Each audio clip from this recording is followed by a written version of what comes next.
The Holy Bible, a compilation of 66 books divided into two separate testaments.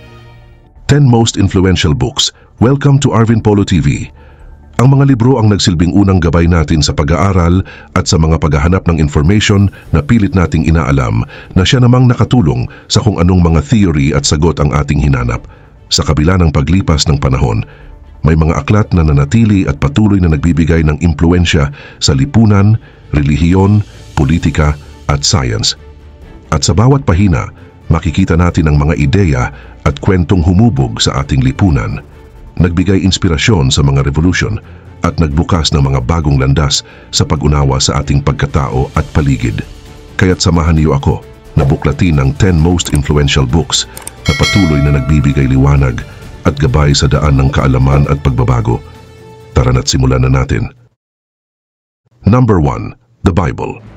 Ang Biblia ay isang koleksyon ng mga banal na kasulatan na itinuturing na salita ng Diyos sa Hudaismo at Kristyanismo at binubuo ng dalawang pangunahing bahagi.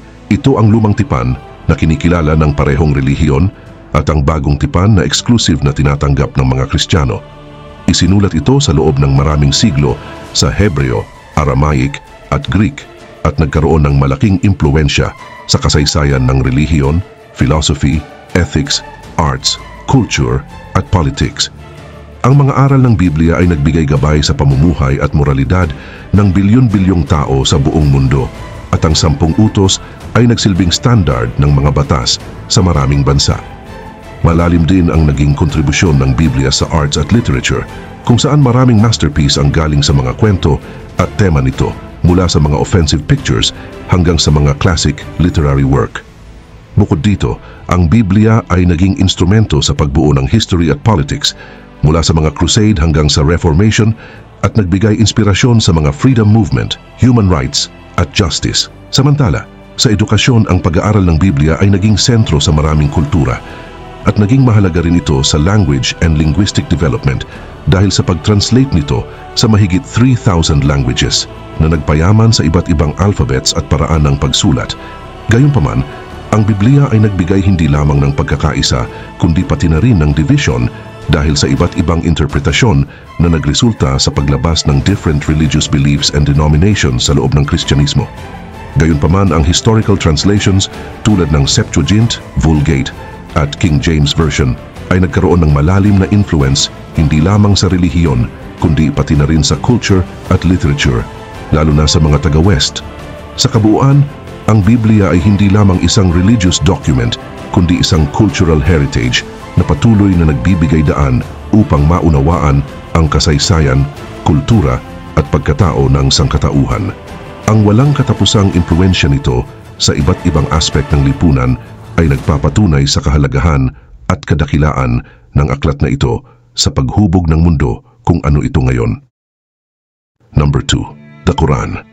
Ang Quran ay itinuturing na isang banal na aklat sa Islam na ipinahayag kay Propeta Muhammad mula 610 Common Era hanggang sa kanyang kamatayan noong 632 Common Era. Ito ay nakasulat sa Arabic language at nahahati sa 114 chapters na ipinapakita ang iba't ibang aspects ng buhay tulad ng spirituality, morality, and law. Ang Quran ay hindi lamang isang gabay sa pang-araw-araw na pamumuhay ng mga Muslim kundi isa ring pangunahing pinagmulan ng Islamic law na nagbibigay ng mga batas para sa pamumuhay ng bawat individual at lipunan. Ang mga aral nito ay konektado sa pagpapahalaga sa pamilya, komunidad at responsibilidad sa lipunan. Bukod dito, ang Quran ay isang mahalagang akda sa Arabic literature, kilala sa rhythmic and stylistic form na nakaaantig sa damdamin at nagpapakita ng galing sa literary language of Arabic. Sa kasaysayan, ito ay naging isang powerful force na humubog sa mga kultura, pamahalaan at edukasyon sa mga Muslim country at pati na rin sa ibang bahagi ng mundo. Ang Quran ay nagbigay inspirasyon sa mga Muslim na maghanap ng kaalaman na naging daan sa pagtatag ng mga universities at center ng pag-aaral noong Islamic Golden Age na nag-ambag ng malaki sa Western civilization at sa iba pang bahagi ng mundo. Sa modernong panahon, patuloy itong pinag-aaralan at ini-interpret upang magbigay gabay sa mga Muslim sa kanilang pakikipaglaban sa pang-araw-araw na buhay, lalo na sa pagharap sa mga problema ng modern society. Ang mga aral ng Quran ay nagpapakita ng peace, justice, and unity na nagbibigay ng deep insight sa mga issue of morality and ethics, habang ine-emphasize nito ang kahalagahan ng pagkakaintindihan at respeto sa iba't ibang kultura at relihiyon. Sa kabuuan, ang Quran ay hindi lamang isang banal na kasulatan, kundi isang powerful instrument sa pagbibigay ng knowledge, justice, and peace sa buong mundo, at patuloy na may malaking epekto sa kasaysayan, kultura, at edukasyon ng sangkatauhan. Number 3. The Republic by Plato. Ang The Republic ni Plato ay isa sa mga pinakapangunahing akda sa philosophy at isa sa mga most influential book in history. Isinulat ito noong 4th century before Common Era, at ito ay isang philosophical dialogue na naglalaman ng mga discussion ni Socrates at ng iba pang mga tauhan na nakafocus sa concept of justice, politics, and human nature. Sa aklat na ito, si Plato ay nagsuggest na ang isang perfect community ay may tatlong uri ng tao. Ito ay ang mga tagapamahala o philosopher kings, ang mga tagapagtanggol o warriors, at ang mga manggagawa o producers, na kung saan ang bawat isa ay may specific role upang mapanatili ang pagkakaisa at hustisya.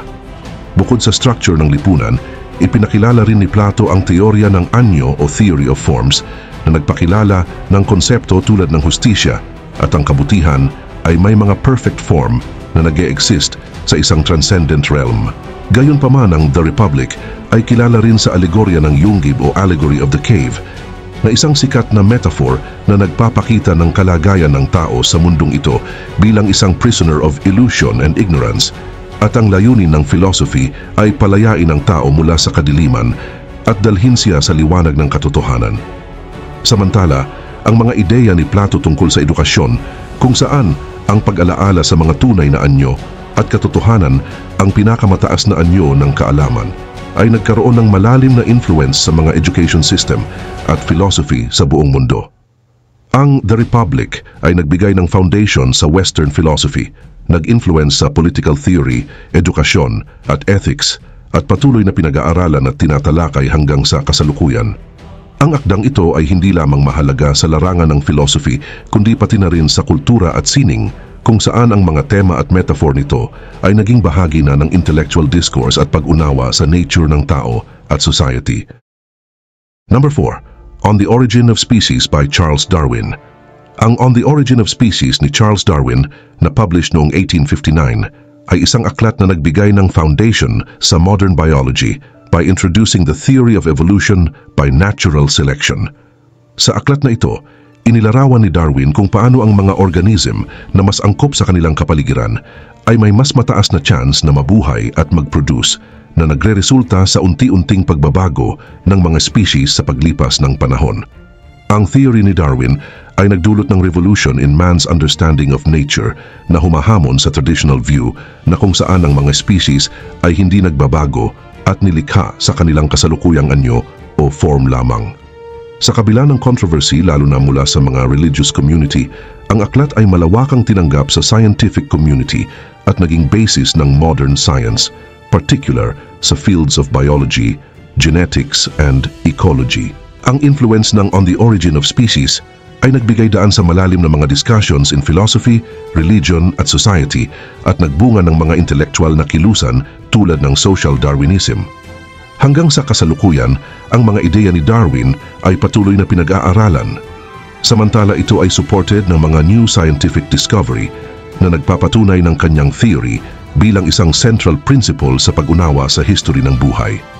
Gayunpaman, ang aklat na ito ay hindi lamang nagbago sa paraan ng pagtingin natin sa kalikasan, kundi nagbigay rin ito ng deep understanding sa ating sariling pinagmulan bilang bahagi ng patuloy na process ng evolution. Number 5. The Prince by Niccolò Machiavelli. The Prince ni Niccolò Machiavelli, na isinulat noong 1513 at na-publish noong 1532, ay isang strictly written na nagbibigay ng practical advices sa mga leader kung paano makuha at mapanatili ang kapangyarihan. Ang akdang ito ay isang malinaw na pagtalikod sa idealistic view of politics na nagtuturo na ang mga pinuno ay dapat maging handa na gumamit ng marahas o di makatarungang mga hakbang kung kinakailangan upang mapanatili ang kanilang kapangyarihan. Kung kaya't ang pangunahing principle ng Machiavelli na The purpose sanctifies the means ay nagpapakita na ang anumang action, kahit na ito ay tila immoral, ay maaari pa ring tanggapin ito, lalo na kung ito ay magdudulot ng tagumpay sa isang pinuno. Samantala, ang ideya ng political realism na kung saan ang mga leader ay dapat maging practical at tactical ay nagpapakita ng isang rational view sa nature ng tao na likas na makasarili at madaling maimpluwensyahan ng kapangyarihan. Ang akdang ito ay nagbibigay diin sa status ng prinsipe na nangangailangan ng maingat na pamamahala upang mapanatili ang kaayusan at kontrol sa lugar. Gayunpaman, ang malawak na impluwensya ng The Prince ay makikita sa pagbibigay ng bagong perspective sa politics and leadership, na ginagamit pa rin sa kasalukuyan sa pag-aaral ng strategies at political theory. Samantala, ang The Prince ay hindi lamang isang manual para sa leadership, kundi isang mahalagang bahagi ng discourse sa kapangyarihan, morality at strategy na nagpapatunay ng pangmatagalang kahalagahan nito sa modern study and application. Number 6. The Divine Comedy by Dante Alighieri. Ang The Divine Comedy ni Dante Alighieri na isinulat mula 1308 hanggang 1321 ay isang epic poem na itinuturing na isa sa pinaka-influential na akda sa Western literature at isang obra maestra ng Italian literature. Samantala, nahahati ito sa tatlong bahagi: ang inferno o impyerno, ang purgatorio at paraiso, na kung saan naglalakbay ang kaluluwa ni Dante mula sa kadiliman ng kasalanan patungo sa liwanag ng Diyos. Sa pamamagitan ng allegory na ito, inilarawan ni Dante ang mga concept ng Christian theology, partikular ang idea ng buhay pagkatapos ng kamatayan, na may symbolic punishment and reward sa bawat level ng impyerno, purgatorio at paraiso. Ang tula ay isinulat sa Italian, na noong panahon ni Dante ay hindi pa itinuturing na isang intellectual language or literature, ngunit sa kanyang gawa, itinaguyod niya ang wika at nag-ambag sa pagbuo ng national identity ng Italy. Ang The Divine Comedy ay isang important record ng politics, religion and culture na naglalarawan ng mga aktual na tauhan at events, at ito rin ay nagsilbi niyang diary noong kanyang panahon. Ang impluensya ng akdang ito ay sumasaklaw sa arts, literature at philosophy, na nagbigay inspirasyon sa mga dakilang artista, writers at compositors tulad nina Michelangelo at T.S. Eliot. Gayunpaman, bilang isang moral and philosophical works, binibigyang inspire nito ang mga mambabasa na mag-reflect sa kanilang spirituality at morality, na nagbibigay diin sa mga resulta ng kanilang mga desisyon sa buhay. Number 7. The Rights of Man by Thomas Paine. The Rights of Man ni Thomas Paine, na published noong 1791 at 1792, ay isang makapangyarihang akda na nagde-defend sa principle of freedom and human rights laban sa authoritarianism and monarchy, na isinulat bilang tugon sa Reflections on the Revolution in France ni Edmund Burke. Sa aklat na ito, inilagay ni Paine ang kanyang mga argument na ang lahat ng tao ay ipinanganak na may likas na karapatan sa kalayaan, pagkakapantay-pantay at ownership rights, at ipinagtanggol ang karapatan ng mga mamamayan na baguhin o alisin ang anumang pamahalaan na hindi nagsisilbi sa kanilang interes.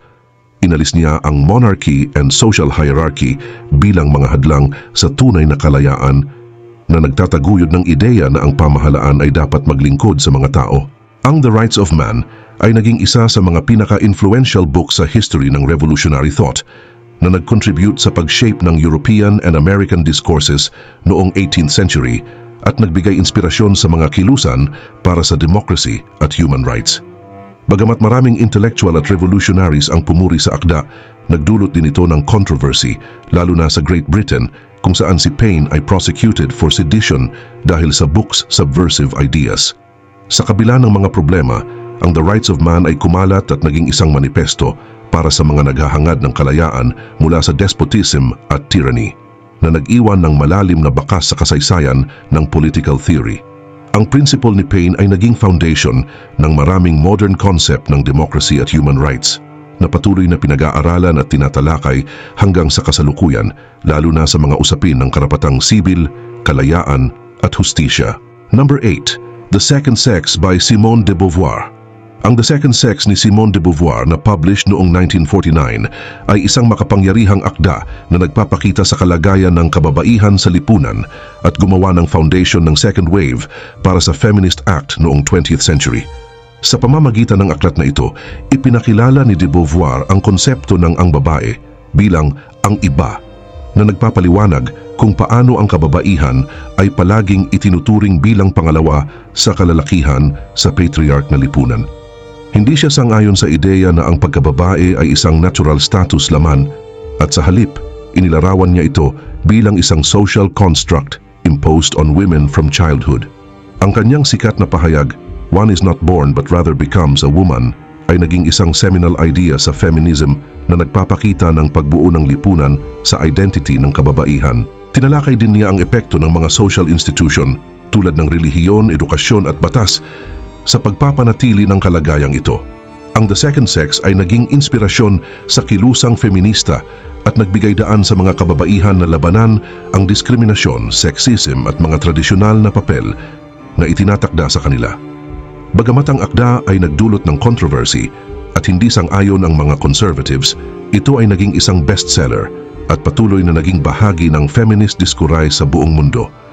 Ang impluwensya ng The Second Sex ay patuloy na nadarama lalo na sa mga topic may kinalaman sa gender, philosophy at sociology, kung saan ang mga ideya ni de Beauvoir ay nagbubukas ng mga discussion tungkol sa gender equality, rights at ang papel ng kababaihan sa lipunan.